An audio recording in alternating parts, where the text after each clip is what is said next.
आपण जरा विचार करूया. आपल्या हातातला स्मार्टफोन, आपण ज्या खुर्चीवर बसतो ती खुर्ची किंवा उंच उंच इमारती, या सगळ्यांमध्ये एक गोष्ट कॉमन आहे आणि ती गोष्ट म्हणजे अभियांत्रिकी आरेखन. ही एक अशी वैश्विक भाषा आहे जी आपल्या डोक्यातल्या कल्पनेला प्रत्यक्षात जमिनीवर उतरवते. चला, आज आपण याच भाषेचा पाया आणि तिची रचना समजून घेऊया. चला तर मग बघूया आज आपण काय काय पाहणार आहोत. सगळ्यात आधी ड्रॉइंग ही एक भाषा का आहे हे समजून घेऊ. मग ही भाषा बोलण्यासाठी कोणती साधनं लागतात ते पाहू. त्यानंतर डिझाईनची अक्षर ओळख म्हणजे रेषांचे प्रकार शिकू. मग त्या रेषांना अर्थ कसा द्यायचा ते बघू. आणि शेवटी हे सगळं एकत्र येऊन कल्पना वास्तवात कशी उतरते हे पाहू.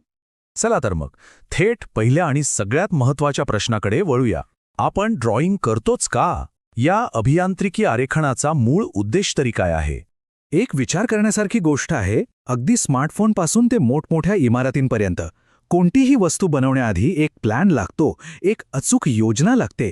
पण ही योजना तयार होते तरी कशी?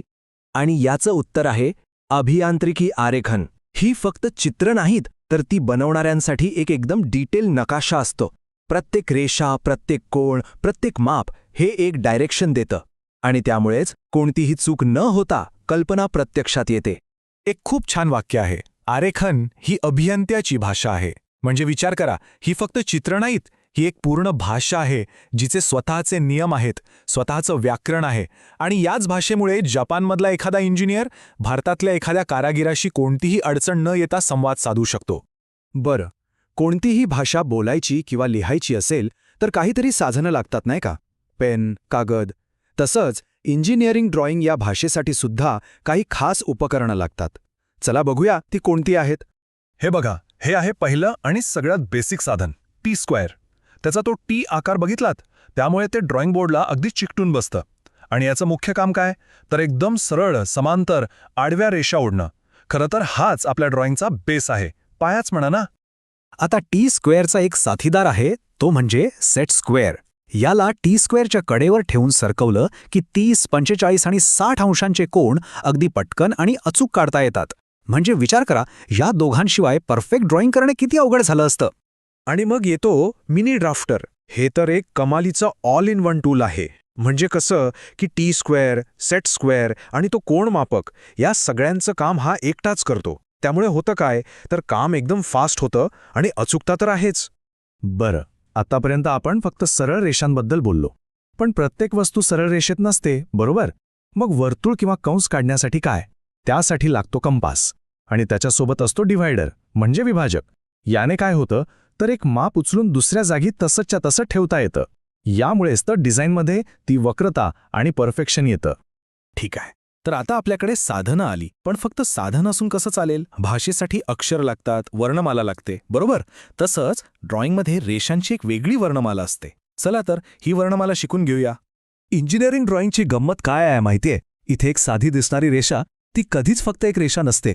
अरे, तिची जाडी किती आहे, ती सरळ आहे की तुटक आहे, ती कुठे काढली आहे, या प्रत्येक गोष्टीत एक अर्थ लपलेला असतो. पण नक्की काय अर्थ असतो? हे बघा इथे, ही आहेत या भाषेची काही अक्षरं. ती जी जाड सलग रेषा दिसते ना, तिला म्हणतात वस्तुरेषा. ती वस्तूची बाउंड्री दाखवते. आणि ती तुटक रेषा, ती वस्तूच्या आतले न दिसणारे भाग दाखवण्यासाठी असते. म्हणजे बघा, प्रत्येक रेषेचा एक ठरलेला रोल आहे, एक ठरलेला अर्थ आहे. त्यामुळेच तर ड्रॉइंग इतकं बोलकं होतं. आणि इथे बघा, हे एकदम परफेक्ट उदाहरण आहे. कशा सगळ्या वेगवेगळ्या प्रकारच्या रेषा एकत्र येऊन त्या वस्तूची एक पूर्ण कहाणी सांगतायत. हे अगदी एखाद्या ऑर्केस्ट्रासारखं आहे, जिथे प्रत्येक इन्स्ट्रुमेंट आपापला पार्ट वाजवतं आणि मग त्यातून एक सुंदर संगीत तयार होतं. ठीक आहे, तर आता आपल्याकडे अक्षरं म्हणजे रेषा आहेत. पण फक्त अक्षरं माहीत असून उपयोग नाही ना. त्यातून अर्थपूर्ण शब्द, वाक्य बनवायला व्याकरण लागतं. इंजिनिअरिंग ड्रॉइंगचं व्याकरण म्हणजे डायमेन्शनिंग, म्हणजेच मोजमाप. अगदी बरोबर. इथेच आपण प्रत्येक भागाचं नेमकं माप ठरवतो. तो किती मोठा आहे, किती रुंद आहे, सगळं काही. आता ही मोजमाप देण्यासाठी पण काही खास घटक आहेत. ह्या बघा, मापदर्शक रेषा, वाढीव रेषा आणि ही बाणांची टोकं. हे सगळे मिळून काम करतात. यांचा उद्देश एकच, ड्रॉइंगमध्ये अजिबात गोंधळ न करता प्रत्येक माप अगदी स्पष्टपणे दाखवणं. आता जरा ह्या दोन चित्रांकडे नीट बघा. डावीकडच्या चित्रात काय दिसतंय? सगळी मोजमापं ड्रॉइंगच्या बाहेर किती स्वच्छ आणि नीट दिलेली आहेत. आणि आता उजवीकडचं चित्र बघा, सगळा गोंधळ.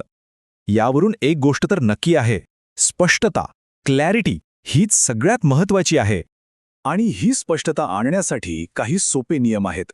जसं की मोजमापं नेहमी ड्रॉइंगच्या बाहेर ठेवा, कधीच वस्तूच्या वर देऊ नका, एकच माप परत परत देऊ नका, आणि असेच काही सोपे नियम. हे नियम पाळले की मग ड्रॉइंग वाचायला आणि समजायला एकदम सोपं होतं. बरं, तर आपण साधनं बघितली, भाषेची अक्षरं म्हणजे रेषा शिकलो आणि त्याचं व्याकरण म्हणजे मोजमापं पण समजून घेतली. आता वेळ आहे या सगळ्याला एकत्र आणायची आणि हे बघायची की ही जबरदस्त भाषा कल्पनेला प्रत्यक्षात आणते तरी कशी. आणि हे आहे आपलं अंतिम ध्येय, एक फायनल ब्लूप्रिंट. म्हणजे काय तर डोक्यात जी एक 3D वस्तू आहे तिची सगळी माहिती या 2D कागदावर इतक्या अचूकपणे उतरवायची की ती वस्तू बनवणाऱ्याच्या मनात एकही प्रश्न उरणार नाही. हा असतो खरा आराखडा. म्हणूनच म्हणतात की इंजिनिअरिंग ड्रॉइंग हे एक कल्पना आणि वास्तव यांच्यातलं पूल आहे, एक महत्वाचा दुवा. विचार करा, जर ही भाषा नसती तर मोठमोठे शोध, मोठमोठ्या आयडियाज फक्त डोक्यातच राहिल्या असत्या, नाही का? तर आता जाता जाता जरा आपल्या आजूबाजूला बघा. समोर दिसणारा फोन, जी खुर्ची आहे किंवा बाहेर उभी असलेली गाडी, या प्रत्येक गोष्टीमध्ये एक आराखडा लपलेला आहे. या प्रत्येकाची सुरुवात त्या कागदावरच्या काही रेषांनीच झाली होती. खरं तर ही इंजिनिअरिंगच्या भाषेत लिहिलेली एक एक गोष्ट आहे.